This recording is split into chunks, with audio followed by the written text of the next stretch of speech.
There are moments in history when the world feels like it's quietly turning a page, when the patterns that defined decades begin to crumble beneath the weight of their own contradictions. New York City, once the glittering symbol of real estate invincibility, is now standing at the edge of such a turning point. It starts not with an explosion, but with silence, the kind that fills empty luxury towers at night. The lights that once marked the skyline as a constellation of wealth have dimmed. Entire floors remain unoccupied, bought not as homes, but as financial instruments.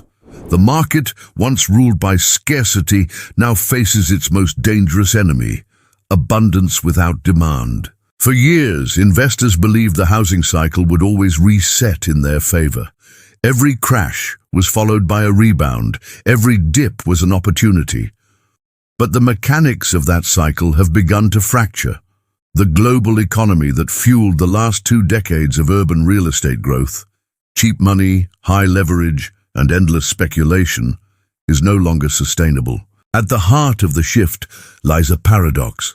Central banks around the world, from the Federal Reserve in Washington to the European Central Bank in Frankfurt and the Bank of Japan in Tokyo, have all tried to reset the system through monetary engineering. Their policies inflated assets, lifted housing prices, and encouraged debt. But every stimulus eventually demands repayment. And now, the bill is due. In Manhattan, brokers whisper what few dare to say publicly. The market has peaked, not because there aren't buyers, but because the illusion of perpetual growth has died. High interest rates have exposed just how dependent the entire structure was on low-cost borrowing. Mortgages that once seemed manageable now crush budgets. Developers who built towers on speculative loans are defaulting quietly, often selling off units at half their projected value. A walk through Midtown tells a story numbers can't. Glass towers reflect an economy that's losing its balance. Once, these buildings stood as symbols of confidence. Now they're mirrors of anxiety. The city that never sleeps has started to count the hours between rate hikes. Behind closed doors, institutional investors, from BlackRock to Goldman Sachs' real estate division, are recalibrating portfolios. Some are offloading properties before valuations drop further. Others are consolidating, betting that government intervention will once again stabilize the market. But the Federal Reserve is trapped. Lowering rates risks reigniting inflation. Keeping them high deepens the housing downturn. It's a checkmate scenario, and the players know it. The phrase, "the Great Reset," isn't just a political slogan anymore. It's an economic reality. The old model, where credit expansion drove housing booms, is ending. The next phase is not about building or buying, it's about survival and adaptation. The average New Yorker feels this shift not in charts, but in daily life. Renters are caught in a tug of war. Landlords can't lower prices without risking insolvency, yet tenants can't pay more as wages stagnate. Banks are tightening lending, demanding higher credit scores and larger down payments. Even small developers, who once thrived on flipping brownstones, are walking away from projects mid-construction. In the background, something deeper is happening, a redefinition of value. Homes are no longer seen purely as investments, but as liabilities tied to a volatile system. The promise that real estate never loses is fading fast. For decades, the housing market was the engine of the American dream. It fueled consumer confidence, built personal wealth, and kept the illusion of growth alive. But that same system became too dependent on debt, too addicted to leverage. The pandemic years only accelerated the distortion. Stimulus checks, low interest rates, and remote work all collided to create a housing frenzy, one that lifted prices beyond any rational measure. Now, as rates climb and liquidity dries up, the correction feels inevitable. Yet few realize it's not just another downturn. It's structural. The mechanisms that sustained the cycle are collapsing simultaneously. Global capital flows are reversing. Urban migration is slowing, and technology is reshaping what home even means. Banks, sensing the risk, have quietly begun preparing. JP Morgan has increased its cash reserves, while Citigroup has scaled back its exposure to commercial real estate. Even foreign institutions like Deutsche Bank and HSBC are pulling capital out of high-risk property funds. Each move, while small in isolation, adds pressure to the system. Together, they form the early tremors of a global housing contraction. From his high-rise apartment overlooking the East River, a young financial analyst scrolls through housing data late into the night. He's seen the patterns before: the slow rise in defaults, the sudden dip in lending, the quiet panic masked by optimistic headlines. It's the same rhythm that preceded 2008, yet this time it feels different. The safety nets are thinner, the stakes are higher, and unlike before, there's no clear reset button. What's unfolding is not a temporary correction. It is a transformation of the entire financial architecture that supported the modern housing market. The question is no longer when the cycle will end. It already has. The only question left is, what comes after? The silence that follows a crash is often mistaken for calm. In truth, it is the quiet of uncertainty, the moment when the market holds its breath before the next move. Across Manhattan, that silence has begun to spread. In boardrooms and penthouses, in empty luxury condos and cramped studio apartments, everyone senses that the rules have changed. Banks once seen as untouchable are showing cracks in confidence. Behind polished statements and calm press releases, risk officers at Wells Fargo, Bank of America, and JP Morgan Chase are preparing for rising defaults.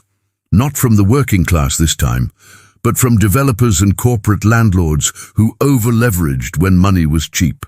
Their balance sheets, once engineered to perfection, now strain under the weight of higher rates. In downtown Manhattan, a dozen high-rise projects stand frozen in place, victims of financing that dried up mid-construction. The cranes are still, the scaffolding abandoned. Each unfinished floor represents millions of dollars in stalled capital and an era that believed every square foot could be monetized. What began as an investment boom now resembles an architectural graveyard. The human side of this reset is harder to measure.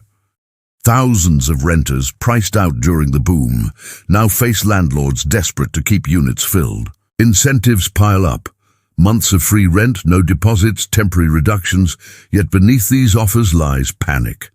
The model that sustained modern real estate, debt-fueled speculation and perpetual appreciation, has stopped working. The dominoes are falling not from greed this time, but from exhaustion. Economists point to familiar signals: declining mortgage applications, rising delinquency rates, a sharp drop in construction permits. But those are only surface symptoms. The deeper problem lies in trust, the silent currency that underpins every transaction. When buyers stop believing that prices will rise, when banks stop trusting borrowers, and when governments stop pretending they can contain it, the system reaches its natural limit. For decades, policymakers built growth on credit expansion. Whenever the economy slowed, central banks cut rates, printed money, and inflated assets again. It worked until inflation returned. Now, trapped between economic stagnation and rising costs, the Federal Reserve's tools are blunt. Each move carries collateral damage. Every rate hike cools prices but pushes more households into default. Every pause risks reigniting speculation. In the financial centers of Wall Street, traders describe the mood as one of controlled descent. Real estate investment trusts are restructuring quietly. Hedge funds are shorting commercial property bonds. Even pension funds, once stable long-term investors, are writing down their real estate portfolios. A slow-motion unwinding has begun, not with the drama of 2008, but with a quiet, surgical precision. The crisis has also revealed the fragility of globalization itself. For years, foreign investors from China, Canada, and the Middle East poured billions into US real estate as a safe haven. But now those flows have reversed. With global economies under pressure and currencies volatile, overseas capital is retreating home. The US housing market, long buoyed by international demand, must now stand on its own, and it's proving weaker than anyone expected. In New York, the young analyst watches as spreadsheets fill with red lines. He notices how the numbers form a pattern. Mortgage delinquencies climbing, corporate defaults rising, liquidity shrinking. He remembers his professors calling this the end of a debt cycle. But it doesn't feel academic anymore. It feels personal. Every graph represents lives. Families delaying dreams, small landlords going under, neighborhoods transforming overnight. The Great Reset isn't just an economic correction, it's a psychological one. For generations, Americans were taught that homeownership was stability, that property was permanence, that prices always rebounded. That myth held society together, convincing millions to take on debt in pursuit of belonging. But myths, like markets, have limits. When belief fades, the system that depended on it collapses under its own disbelief. Politicians, aware of the public unease, have begun to shape narratives. Some frame it as a necessary market adjustment. Others warn of speculative excess and push for regulation. But beneath the speeches and policy debates lies a simple truth. The housing cycle wasn't just an economic pattern. It was a social contract, one that promised progress in exchange for risk. That contract has now expired. In the neighborhoods of Queens and Brooklyn, small landlords are defaulting at increasing rates. Renters who once feared eviction now face the opposite. Empty buildings as maintenance stops and property values erode. In Midtown, banks quietly repossess high-end apartments once owned by overseas investors who stopped paying. Auctions are discreet, often held in back rooms or online to avoid public panic.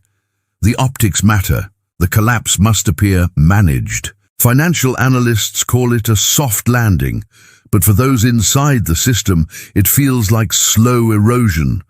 Every week, another developer files for restructuring. Every month, another regional bank tightens credit lines. The once booming mortgage-backed securities market is shrinking again. History, it seems, has found a rhythm it refuses to forget. What makes this moment different is how synchronized the fall has become. In San Francisco, office towers sit half empty. In London, luxury apartments go unsold. In Tokyo, rents have stagnated despite years of stimulus. The reset is global and interconnected. The same forces that inflated housing everywhere are now deflating it together. Rising rates, demographic decline, and technological disruption. Even the digital frontier offers no escape. Companies that promised to revolutionize housing with blockchain titles and tokenized ownership have gone silent. Their websites remain online, their projects abandoned. The utopian idea of decentralized housing markets has faded into the same uncertainty that grips the rest of the economy. The analyst looks out from his apartment window, the skyline stretching across the horizon like a monument to human ambition. Each light represents risk, someone's loan, someone's investment, someone's hope that tomorrow would pay more than today. But now many of those windows are dark. He remembers reading about the 1929 crash, how optimism turned to silence overnight.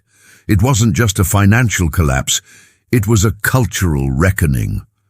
What people believed about value, security, and success all changed in a single generation. The Great Reset feels like that moment again, only quieter, slower, more disguised. The next phase won't be measured in market rebounds or GDP growth. It will be measured in adaptation, in how cities evolve when ownership no longer defines identity.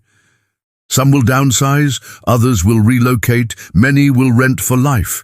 But everyone, from Wall Street bankers to first-time buyers, will have to face the same reality. The era of infinite housing expansion is over.